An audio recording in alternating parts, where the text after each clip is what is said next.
Hello everyone, welcome to another quick video, or not very quick video. I haven't decided how long this is going to be. Today I'm taking a look at some custom LEGO minifigures that I got off of AliExpress from various sellers. If you search up the different characters throughout this video, you will probably find the figures that I got. And honestly, these are quite interesting. I covered a couple of custom figures in the past, and with varying levels of success. And I feel like that's kind of the same here. However, most of these are generally good. Normally I would avoid custom LEGO minifigures, but honestly it doesn't seem like we're going to be getting any No Way Home sets for the near future, so I mean, we can hope, but I'm just going to get these for now. At least so I can do some photo shoots and things in the meantime. But now, we will start by taking a look at the first set of figures, which is going to be the Spider-Man. Now you may be thinking, there is 3 Spider-Men here, but they aren't the 3 from No Way Home, and that is because I already have Tom Holland suit for No Way Home. I've got the gold and black suit, the integrated suit, I believe. However, after these figures, I might look into getting a custom figure to kind of go along with these, because they are quite good. Now, I'm going to take a look at my personal favourite of this, which is the Amazing Spider-Man 1 suit. Now, not only is the TASM 1 suit my favourite Spider-Man suit released, I also think that this is the best executed Spider-Man suit for this lineup that we've got here today. I mean, you can already see just some of the levels of detail in this figure. There's so much fine printing everywhere. Like, even just on the front, this is an excellent figure. Even the subtle red printing for the mask, I think, is absolutely amazing. No issues here. Chef's kiss. Now, if you take a look to the side, you can see that that printing continues through the legs. It's got the nice, like, shoe printing, which is in silver. A little bit of a mix-up with the arms. I feel like they're a little bit, first off, too bright. But also the printing for them is quite low down on the arm. I would prefer it if that was maybe just a little bit raised and kind of extended a bit more through the arm. So just bring it up a little bit more. However, I do understand what happened. No side head printing, which, considering that they've given us side torso printing, if I can just lift up the arm, you can see that along the top here, as well as just generally on the side. There is some gorgeous detailing. And one thing that I did forget to mention was that mask. Look at that mask. Look at how good that is. Just everything. And that side printing is continued on the other side. Again, the arm printing is just a little bit too low down for my liking. However, you do have that nice printing that just continues throughout the entire figure. Like, even on the back, we've got back leg printing. This isn't dual molded, which is an improvement they could have done. However, because it is printed, I don't mind too much. The only place that isn't printed is like on the side of the leg, which, like, most of the time you're not going to see. But yeah, that is definitely just painted on the back, which it looks good. I don't really notice, like, the blue inside, so I think it does a pretty good job. You can see that the mask printing has some printing on the back, but again, it's just not continued throughout the entire head. And that figure torso, like the logo on the back, is again just amazing, perfect. Now, I want to take a step back and look at one of the worse figures for this, and this is the Sam Raimi suit.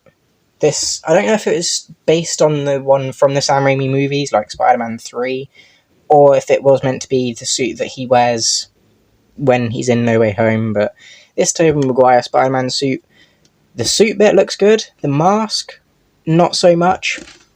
Probably just by raising the eyes ever so slightly, you can tell, if I bring it a little bit closer, they are quite low, especially compared to, like, this figure. Like, the shaping, I feel, is good, but if they maybe just centered them a little bit better, it could have been definitely improved. Like, even the dot in the middle is kind of a bit awkward, where it's just kind of like a nose, almost. Definitely would have preferred it to be raised up a little bit more. And if I take a step back and focus the camera, again, you can see there's some really nice printing on the front. I feel like the spider logo kind of blends in a little bit too much with the webbing, but that's more of a design flaw with the original suit, not with this figure in particular. You know, the silver is definitely behind the spider logo, but it definitely does seem a little bit less prominent compared to the other two Spider-Man figures of this review. Again, really nice printing all the way down. There is, if I can get it to focus, some subtle like texturing on like the blue areas of the dots and things. And on the side you can see, again, side, arm and leg printing, which is amazing, as well as side torso printing, if I can get it to focus. There we go. Again, just really nice details. No side head printing, however, the side torso printing more than makes up for that. And then, again, on the back, similar thing where the legs are printed, but not dual molded, but the printing does kind of make up for that. Again, the logo on the back is a lot better than the one on the front. I can definitely see it a bit better, and it definitely looks a bit more bold.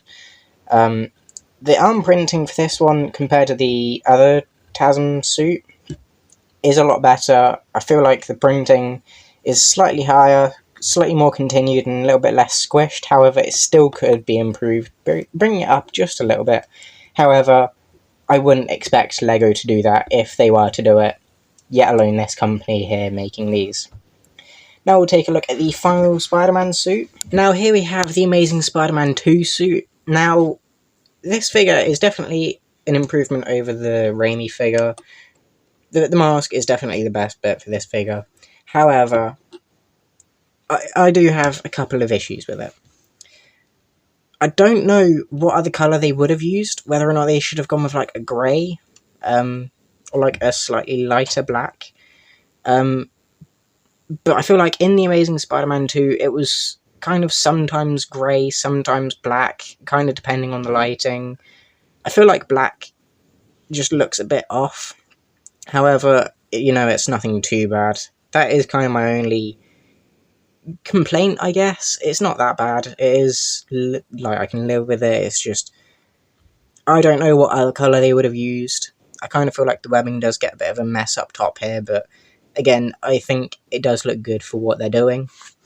The logo on this one stands out a lot more than the Raimi suit, and is definitely in a good colour.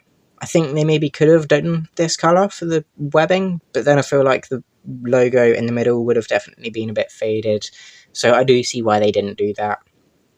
Really like all of the like sewing and stitching details and like the muscles. You can tell that they are pretty nicely printed. And turning this figure around, I really like how they've done the boots. If I can colour that in or focus, you can see that they've kind of like brought the webbing down to a bit of a curve. And just like the others, no head printing, but there is sidearm printing, which is absolutely incredible. Absolutely love the way that they do these. And definitely the arms are upgraded on the suit for this one compared to the TASM suit. I feel like the printing for the arms is definitely slightly better quality for this figure compared to the TASM one. However, I forgot to mention the slight like bug-eyed effect for the glasses. Really cool. Or for the lenses. And looking on the back, got the Amazing Spider-Man 2 logo. I feel like it's a little bit small. I seem to remember the logo like really filling up the back. Definitely wish that that was larger. However, given the space that they had to work with, considering that the logo was quite tall rather than like squishy, I do see why they did it. Like, they couldn't really have it too much bigger without going into like quite inaccurate designs. However, I definitely wish that the logo did stick out a bit more prominently. It's not bad. You can definitely, if you look at it quite closely, you can see it, but if I bring it like back here, kind of does disappear a little bit. I'm not that far away, as you can see, compared to my hand, but it just disappears completely. And again, looking at the back of the legs, you can see that there is some quite nice printing, and that is continued around to the other side.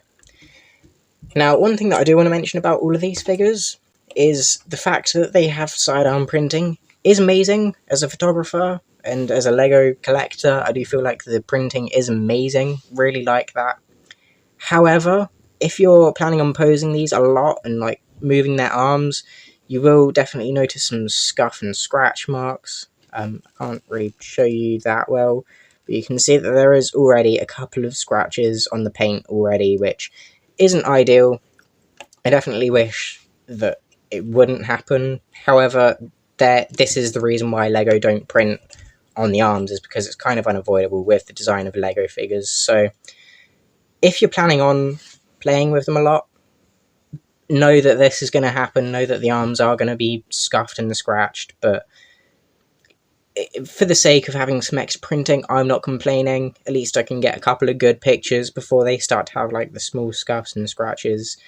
But it's just one of those things, really, with the design of the figures, having printing on the sides. It's nothing that the company could have done without making like an entirely new arms set, which like brings them out a lot more, but it just wouldn't have been good. There's no good way of fixing the scuffing.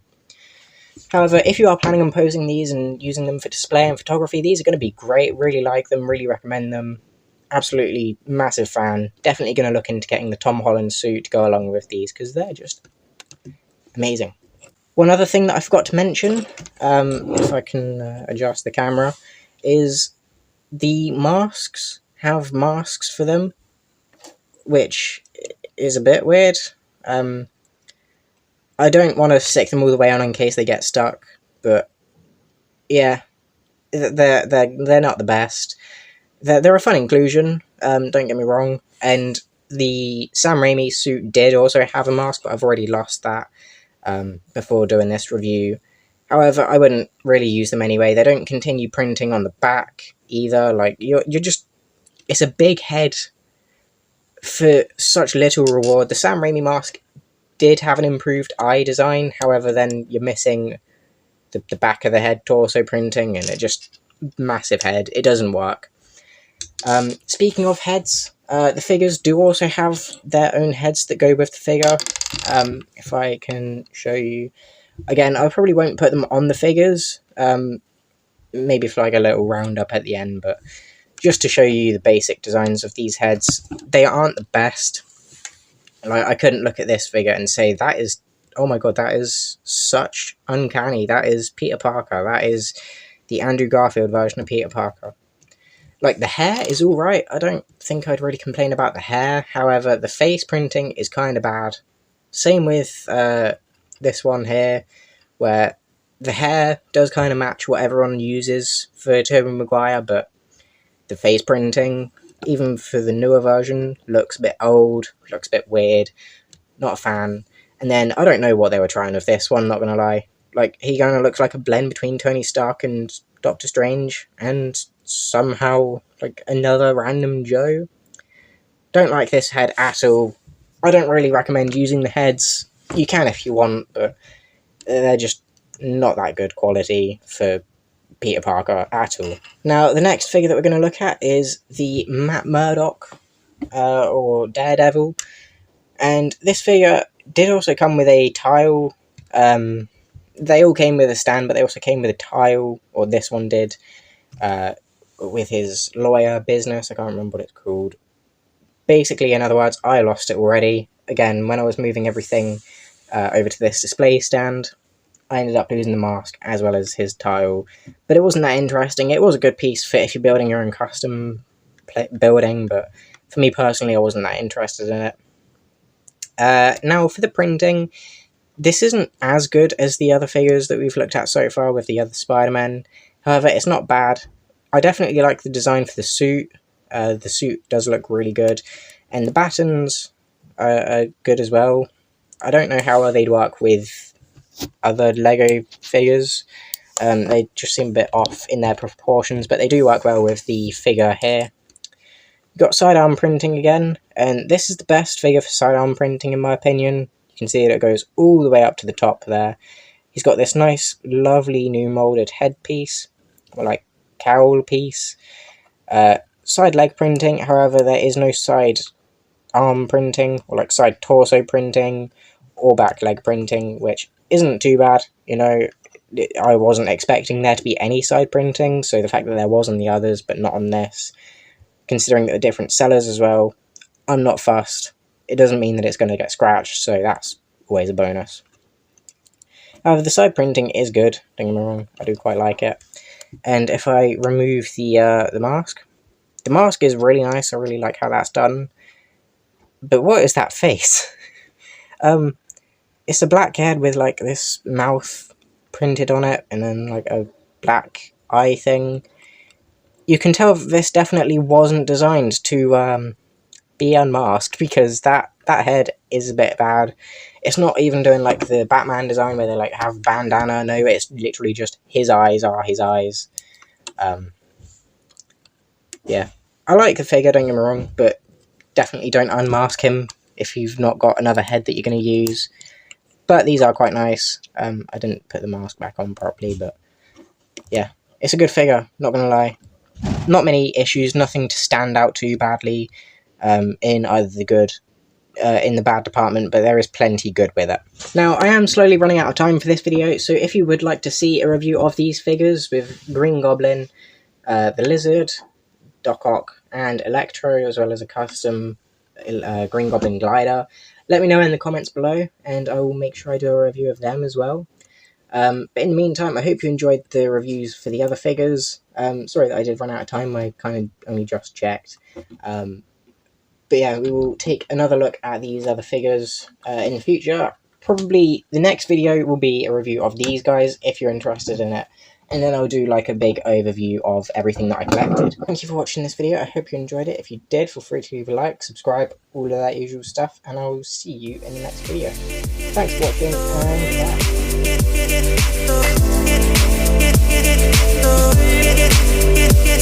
bye.